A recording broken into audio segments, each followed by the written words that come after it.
ये है रामलाल। वैसे तो रामलाल बहुत होशियार था, लेकिन था बहुत आलसी। एक नंबर का कामचोर था। जब भी कोई काम करना होता था तो वो घर से बाहर तो निकलता था, लेकिन घर के बाहर जाकर उसे जहाँ कहीं भी जगह मिलती वहीं पर सो जाता था और शाम को बिना काम किए खाली हाथ ही घर वापस आ जाता था। किसी दिन अगर कुछ कमा भी लेता था तो जब तक घर में सारा राशन खत्म नहीं हो जाता वो दूसरा कोई काम ही नहीं करता था। उसका आलस देखकर उसकी पत्नी और बच्चे बहुत परेशान थे। अरे उठिए भी, कम से कम आज तो जाकर कुछ कमा के लाइए। सुबह से बस चारपाई तोड़े जा रहे हैं। अरे अब तो घर का सारा राशन भी खत्म हो गया है। अभी के अभी जंगल जाइए और वहाँ से लकड़ियाँ लेकर बाजार में बेच कर आइए। चलिए उठिए। बेचारा रामलाल, आज फिर से उसे काम करने के लिए जाना ही पड़ा। रामलाल जंगल में पहुंचकर सूखी लकड़ियाँ ढूंढते हुए एक आम के पेड़ के पास पहुंचता है। वाह वाह वाह, कितनी छाया इस पेड़ के नीचे। यहाँ सोने में तो और भी आनंद आएगा। और वैसे भी लकड़ियाँ बिनने के लिए तो अभी पूरा दिन पड़ा है। इतना दूर चलकर आया हूँ, थोड़ा सो लेता हूँ। रामलाल वहीं आम के पेड़ के नीचे लेट गया। देखते ही देखते शाम होने को आ गई। तब उसी रास्ते से एक महात्मा जा रहे थे। उन्हें बहुत जोर की प्यास लगी थी।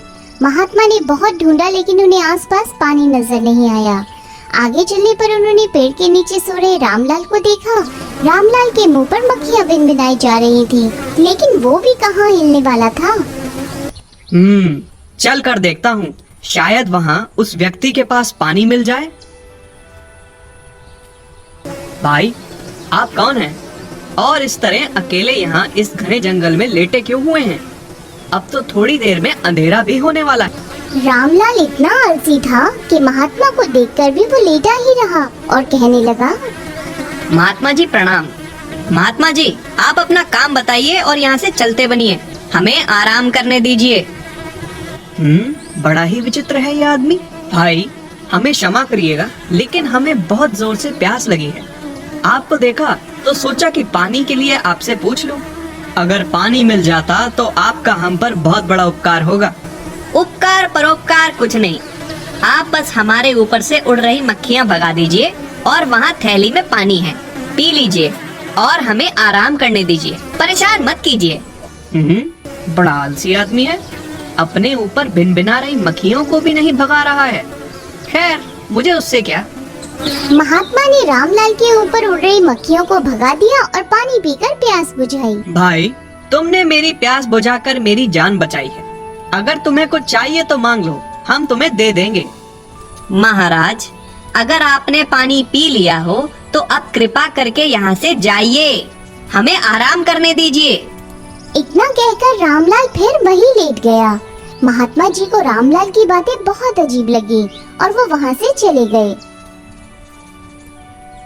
जब शाम हो गई तो रामलाल उठा और उठकर कुछ लकड़ियाँ इकट्ठा करने लगा। इकट्ठा की हुई लकड़ियों को उसने बाजार में ले जाकर बेचा और जो पैसे मिले उससे घर के लिए कुछ राशन पानी ले लिया। उसका लाया हुआ राशन पानी 2-4 दिन ही चल सका और फिर से पत्नी ने जब डांट कर घर से बाहर निकाला तो उसे काम के लिए उसी जंगल में जाना पड़ा। रामलाल आज भी उसी आम के पेड़ के नीचे लेटकर आराम करने लगा और संयोग भी ऐसा था कि वही महात्मा उसी रास्ते से बाजार जा रहे थे।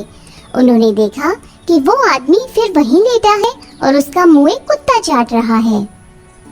बेटा, तुम्हारा मुंह एक कुत्ता चाट रहा है और वहाँ देखो, तुम्हारे पास एक सुंदर सा आम गिरा है, तुम उसे ले लो। अरे महाराज, आप फिर आ गए। अगर आपको आम चाहिए तो आप जाइए ले लीजिए। कुत्ता चाट रहा है तो चाटने दीजिए ना, और अब हमें थोड़ा आराम करने दीजिए। आखिर कैसा इंसान है ये? अरे बेटा सुनो, अगर तुम उठो तो मैं तुम्हें एक ऐसी चीज दूंगा जिससे तुम्हें जिंदगी भर कोई काम नहीं करना पड़ेगा। महात्मा की ऐसी बात सुनकर रामलाल तुरंत उठ खड़ा हुआ और हाथ जोड़कर बोला, क्या सच में ऐसा हो सकता है महाराज? रामलाल की बातें सुनकर महात्मा जी मन ही मन मुस्कुराए और अपने हाथों में से एक अंगूठी निकालकर रामलाल को देते हुए कहा, ये लो बेटा, ये अंगूठी हमें एक राजा ने दी थी। ये बहुत ही कीमती अंगूठी है। तुम इसे बेचकर जीवन भर अपना और अपने परिवार का सारा खर्च चला सकते हो। इतना कहकर महात्मा ने अंगूठी रामलाल को दे दी और वहाँ से चले गए।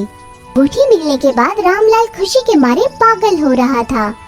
रामलाल ने अंगूठी को गमछे में बांधकर उस गमछे को अपने गले में लटका लिया। उसने जल्दी से कुछ लकड़ियाँ इकट्ठा की और लकड़ियाँ लेने के बाद घर की ओर चल पड़ा। कुछ दूर चलने के बाद रास्ते में उसे बहुत जोरों की प्यास लगने लगी। उसने एक जगह रुककर अपना थैला टटोला, मगर उसमें भी पानी खत्म हो गया था। अरे ये क्या, इसमें तो पानी ही नहीं है। अब क्या करूं? नदी के किनारे चलता हूँ। अपना लकड़ी का गट्ठर रखकर रामलाल नदी के किनारे पानी पीने चला गया। पानी पीने के लिए रामलाल जैसे ही नदी की तरफ झुकता है, वैसे ही उसके गले से लटक रहा गमछा नदी में गिर जाता है। इससे पहले कि गमछा नदी में बहता, उसने जल्दी से अपना गमछा पकड़कर नदी से बाहर निकाल लिया और अंगूठी देखने लगा। लेकिन गमछे में अंगूठी नहीं थी, वो अंगूठी नदी में गिर गई थी। बहुत खोजने के बाद भी जब उसे वो अंगूठी नहीं मिली, तो वो वापस अपनी लकड़ी के गट्ठर के पास आया और उसे उठाकर घर की ओर चल दिया। अंगूठी गई तो गई, जो मेरा था ही नहीं उसके बारे में क्या सोचना। कुछ महीनों बाद एक दिन जब रामलाल उसी जंगल में लकड़ियाँ इकट्ठा कर रहा होता है, तो उसे फिर से वही महात्मा मिलते हैं। अरे बेटा, तुम फिर से लकड़ियाँ बीन रहे हो? मैंने तो तुम्हें इतनी कीमती अंगूठी दी थी, उसका क्या किया तुमने? महाराज, जब मेरी किस्मत में ही ये लिखा है, तो आपकी अंगूठी देने न देने से मेरा भाग्य थोड़ी बदल जाएगा। वो अंगूठी तो नदी में गिर गई। रामलाल ने अपनी आप बीती महात्मा को बता दी। देखो बेटा, बात तो तुम बिल्कुल सही कह रहे हो कि जो हमारे भाग्य में है वही हमें मिलेगा, मगर ये भी सही है कि बिना कर्म किए किसी को कुछ भी नहीं मिलता है। ये लो दूसरी अंगूठी, इससे अपना खर्च चला लेना। नहीं महाराज, मेरे पास जो कुछ भी है मैं उसी से संतुष्ट हूँ। अगर ऐसा ही है तो ठीक है, लेकिन एक बात याद रखना, जो जितना ज्यादा मेहनत करता है उसे उतना ही मीठा फल मिलता है। अपना आलस्यपन छोड़ो और मेहनती बनो। इतना कहकर महात्मा वहाँ से चले गए। महात्मा के जाने के बाद रामलाल ने भी अपना लकड़ी का गट्ठर उठाया और बाजार चला गया। उसे महात्मा की कही हुई बात याद थी। अब उसने ठान लिया था कि अब वो अपना आलसपन छोड़कर खूब मेहनत करेगा। रामलाल ने अपना लकड़ियों का गट्ठर बाजार में बेचा और बाजार से एक मछली खरीदकर घर ले जाने लगा। घर ले जाकर मछली पत्नी को दे दी। जब उसकी पत्नी ने मछली बनाने के लिए मछली को काटा, तो मछली के पेट में से एक अंगूठी निकली। वो तुरंत अंगूठी लेकर रामलाल को दिखाने के लिए गई। ये देखिए, उस मछली के अंदर से एक अंगूठी निकली है। रामलाल उस अंगूठी को देखते ही पहचान गया और उसके चेहरे पर मुस्कान आ गई और अब वो मेहनत की कमाई खाना चाहता था। दूसरे ही दिन रामलाल उस अंगूठी को लेकर बाजार में गया। अंगूठी बेचकर उसे जो पैसे मिले, उससे रामलाल ने कुछ औजार खरीदे और घर पर ही लकड़ी का दरवाजा और खिड़कियां बनाने का काम करने लगा। अब तक जो रामलाल बेकार बैठा था, वो अब अपना आलसपन छोड़कर मेहनती बन चुका था। साल 2 साल में ही रामलाल ने लकड़ी का एक छोटा सा कारखाना खोला और गांव के बेरोजगार लोगों से काम करने की अपील की। उसके कहने पर कुछ लोग उसके साथ काम करने लगे और रामलाल ने देखते ही देखते अपना कारोबार बढ़ा लिया। उस गांव के ढेर सारे लोग उस कारखाने में काम करने लगे और सभी को गांव में ही अच्छा खासा रोजगार मिलने लगा।